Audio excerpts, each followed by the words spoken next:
സകൃതകൃതാവായ നാട്ടുകാരെ ശ്രദ്ധിക്കുക, കലാപരിപാടികൾ തുടങ്ങാൻ ആരംഭിക്കാൻ.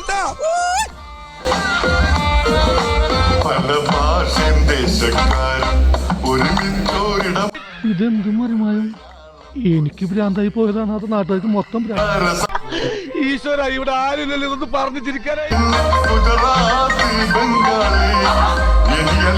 കൊച്ചിയിലെല്ലാം മൊഴിയേത് പറമായി